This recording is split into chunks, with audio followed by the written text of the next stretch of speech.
السلام عليكم اخواتي خوتي متتبعين ديالي الاوفياء، كي راكم لاباس عليكم؟ كنتمنى هذا الفيديو ديالي يلقاكم في تمام الصحه يا ربي. فيديو جديد ووصفه جديده ان شاء الله يا ربي. كيف هي احوالكم؟ كلشي بخير؟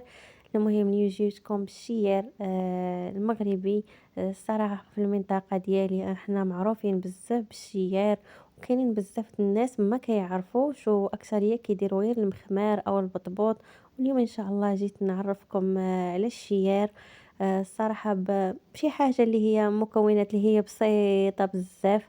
تقدروا تحضروا في البيت ديالكم، وحتى الطريقه سهله بزاف وغادا تنجح مع الاخوات المبتدئات. صراحه بسطت بزاف الطريقه باش هكا ينجح مع الاخوات المبتدئات اللي عاد اول مره تيجربوه واللي ما يعرفوش.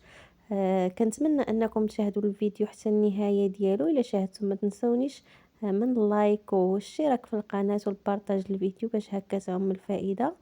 نخليكم مع المقادير والطريقه. بسم الله. انا غادي ناخذ واحد القصريه وغناخذ واحد الصفايه، ضفت فيها 3 زلايف ديال الدقيق الابيض او الفورس. استعملت 3 زلايف، واستعملت زلاف ونص ديال الدقيق القمح الصلب.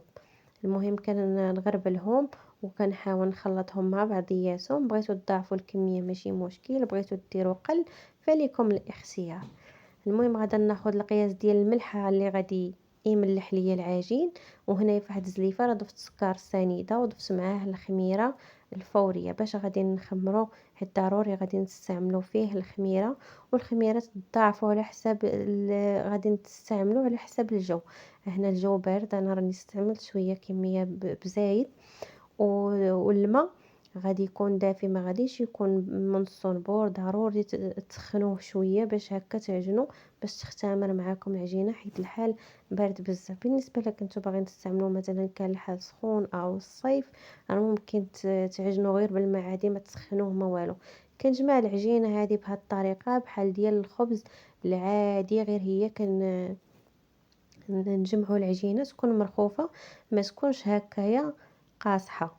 صافي كنجمع العجينه ديالي وكنبقى نحاول نرش القصريه بالماء، ونبقى ندير هاد الطريقه هذه حتى كتشرب هذاك الماء كامل. ونعاود الطريقه مره اخرى ونعاود حتى ترخف العجينه مزيان، ما تبقاش لينا هكا كاينه قاصحه. نحصلوا على واحد العجينه اللي تكون مرخوفه. كنتمنى ان الفيديو يكون واضح معكم والصوره وحتى الشرح. صافي كيف كتشوفوا هنا العجينه ديالي راه بدات كترخف. المهم بهذا الشكل هذا. انا صراحه الرملفه كنديرها مرخوفه اكثر من هذا القياس هذا، ولكن بالنسبه كاينين بزاف الناس ما كيعرفوش الشيار والطريقه ديالو، قلت نشاركوا معاهم هذه المره هذه بشويه بالعجينه تكون شويه قاصحه. ونوعدكم فيديو اخر ما يجي ان شاء الله بواحد العجينه تكون مرخوفه بزاف، نشارك معكم فيديو اخر. كنبقى نحاول ندير هكايا، راه العجينه كتولي كتلصق لينا في يدينا. وإلا بغيتو تضيفوا معها حتى واحد شويه ديال زيت نباتيه باش تحصلوا على عجينه رطبه اكثر، ممكن تضيفوه في الاول وممكن تضيفوه حتى في التالي. كيف غتشوفوني انا غادا نستعملو في التالي. صافي العجينه ديالي ها هي ولات مرخوفه بزاف كيف قلت لكم. ما غادا تكون عجينه لا مدلوكه لا حتى شي حاجه. غادي تشوفوا الطريقه اللي غنستعمل ليه، غادا تستغنيكم هاد الطريقه على الدليك. كنحاول نفزك يديا بشويه ديال الماء ونجمع العجينه ديالي ونديرها في الاناء اللي غادا تختمر فيه. ممكن ديروا في سوبيره تكون عندها واحد كتغلق هكايا وتحاولوا تسدوا عليه. هنا غادا نضيف شويه ديال زيت الزيتون وغادا نحاولوا ندخلوا في هذيك العجينه مزيان. الا بغيتو ديروه حتى في الاول مع السكر والملحه والخميره، راه ممكن تضيفوه هادي حتى في الاول، ممكن تضيفوه. هنا كنضيفوه في التالي باش هكايا العجينه تجمع. وغادا ندخلو في هذيك العجينه مزيان حتى تولي لينا واحد العجينه رطبه. وغادا نخليها هكا نغطيها ونخليها كتدفى مزيان واحد نص ساعه تقريبا. ونعاود تاني ندهنها مره اخرى بشويه ديال الزيت ونعاود لها نفس هاد الطريقه هذه اللي درت دابا، حيت هاد الطريقه هذه ما كتخليكمش تبقاو تدلكوا فيها. مثلا الا ما كانش عندكم الوقت او الانسان ما تيقدرش يدلك، غادي نديروا غير هاد الطريقه هذه. وتغطوه مزيان وتخليوه كيختمر.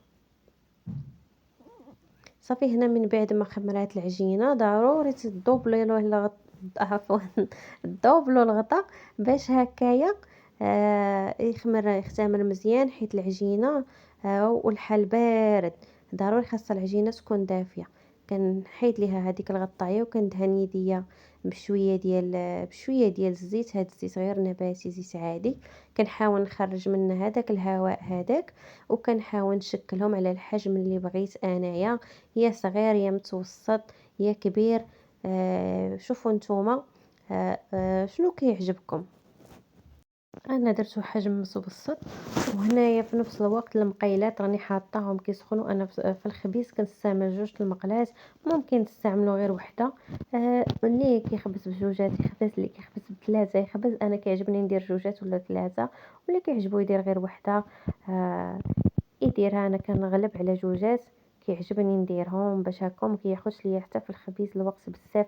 المهم هذاك اللي كتشوفوني انا راني مديره في سطح العمل، هذاك راه الدقيق القمح الصلب هو اللي كنقرص به. كنحاول ندهن يديا بشويه ديال الزيت باش العجينه ما تلتصقش لينا، ونشكل على شكل كويره هكايا، وندير ليه من فوق شويه الطحين. كيف قلت لكم الدقيق الصلب، ما كنديرش هذاك الدقيق الابيض الفورس، انا كندير دقيق القمح. صافي كنقرصهم قريصات هكايا ونحطهم في الجنب هكايا يرتاحوا. كندير حتى كنكمل كل شيء وكنحطو يرتاح، عاد كنبدا الخبيز باش هكايا يرتاحوا. ومني كيرتاحوا مزيان كيجونا ما فين كنديرهم في المقله كيديروا لينا هكا الفقاعات.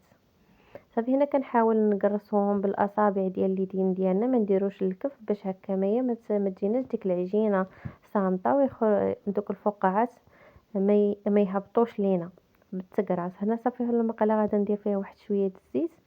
صافي غادي ندير هاد الطريقه هذه ونحطها في المقله.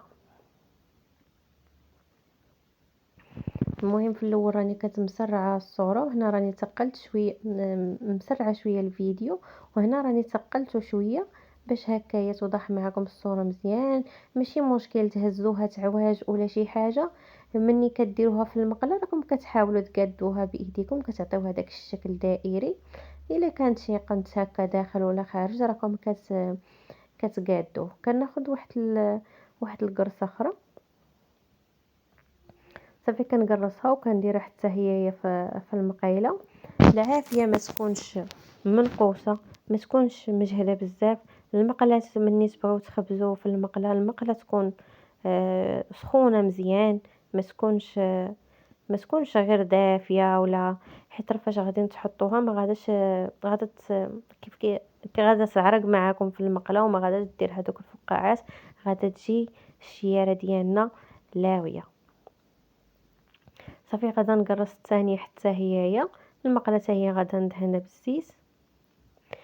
والشيار مني كنرميو في المقله راه ما كندهنوش هذيك الساعه بالزيت، كنرشوه ديك الساعه بحال مثلا المسمن. كاين اللي غير كيحط المسمنه في المقله راه كيدهنها من الفوق بالزيت. الشيار لا، الا درتي له دابا الزيت مني كتحطيه في المقله راه ما كيتنفخوش لينا، ما كيجيش هذوك الفقاعات. هذاك الزيت كيطفي لينا الوجه ديالو، ما كيخليش يجينا هذوك الفقاعات في الوجه ديالو، ما يجيناش منبل. صافي من يبانوا لكم هكا الجوانب نشفوا عرفوا راه لتحت طاب. صافي غادا ندهن هكايا بالزيت، وغادا نحاول نقلبها هكا وندورها باش يجينا داك اللون موحد. وكنحاول نحط عليها داك الطبيصيل باش تاخذ اللون احمر كامل هكايا الوجه. وكتشوفوا راه ما شاء الله كيجي من فوق، ومادام هكايا تنفخ ودار هكا الفقاعات راه مهوي من الداخل. غادي نتبعوا هذيك الطريقه غادا تستغنيكم على الدليك. وصراحه كيجي الشكل ومذاق صراحه كيجي زوين بزاف. هنا غادا ندهنها الثانيه حتى هي وندير لها نفس الطريقه هكايا ونقلبها. كيف كتشوفوا ما شاء الله كيفاش كيجي. انا سباتيلا محطوطه حدايا كنهز بيدي صافي حتى حرقاتني، عاد تفكرت راني حاطاها حدايا، ولكن ماشي مشكل. مولفه كنخدم هكا سخونيه، مولفه كان بحال ايديا كيصبروا الحماوه. صافي انا مني ما كيكونش عندي التصوير، راه فاش كنكون حاطه هادوك الجوج في المقله راني قرصت جوج اخرينات وقرصتهم.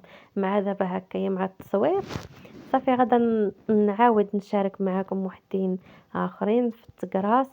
نشارك معاكم كاع التفاصيل هكا باش ينجح معاكم، لا في العجينه لا في طريقه الخبيز ديالو، لا كل شيء باش هكايا ينجح معاكم ان شاء الله. وحنا الشيار عندنا معروف في المنطقه ديال مزاب صراحه، اللي كنحضروه بزاف في كل المناسبات، في الاعياد في الاعراس في السبوعات في كل شيء كنديروه. كيجي عندنا الضيف عندنا كنديروه الفطور، هكا نديروه في الكوتي.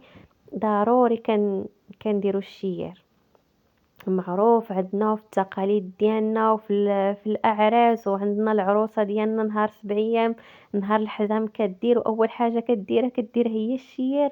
معروف عندنا في هذيك المنطقه بزاف، ولكن صراحه راه كيجي زوين.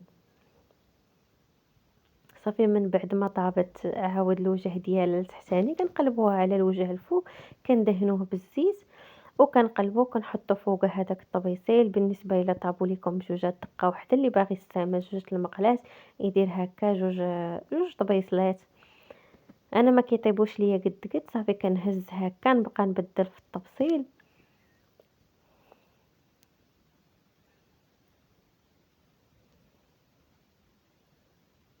كنحاولوا هكايا ندوروها باش تحمر، وحتى الا كانت العافيه ما كايناش في شي جهه نحاولوا ندوروها باش توصل العافيه لجهه اخرى وتحمر حتى هي.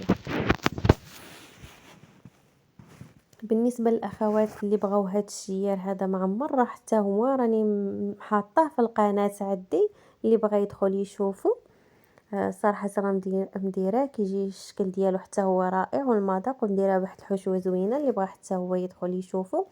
بالنسبه حيت مع كنقرصوه بهذاك الدقيق الحرش، ضروري مع كيلصق لينا في المقله وكيتحمر، ومني غنجيو نحطو هذيك الشياره غادي يلصق لينا فيها غادي تحرق لينا ديال الوجه ديالها.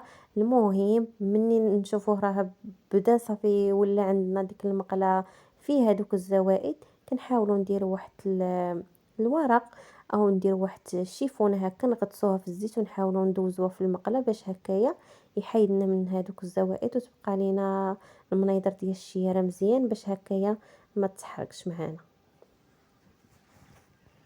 المهم انا درت جوج مقلات هنايا، راه دغيا ساليت الكميه اللي عندي.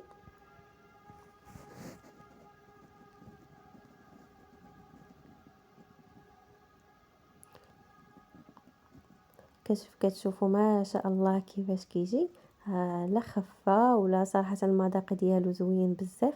كنتمنى منكم انكم تجربوه، والا جربتوه ما تنسوش تخليوا لي التعليق كيف جاكم. الا تابعتوا الفيديو حتى النهايه فضلا وليس امرا ما تنسوش تخليوا لي لايك واشتراك في القناه وبارطاج الفيديو باش هكا تعم الفائده وتزيدوا تشجعوني في هذه القناه ديالي ان شاء الله، اللي نبقى نحط فيها فيديوهات بحال ما هكايا والقناه ديالي تزيد تكبر فضلا منكم وليس امرا. خوتي خواتاتي كنتمنى الفيديو ينال الاعجاب ديالكم، وشكرا شكرا لكم بزاف، وتحياتي لكم كبيره كبيره اخواتي. خليتكم على خير، نتلاقاو في فيديو جديد ان شاء الله مع وصفه جديده.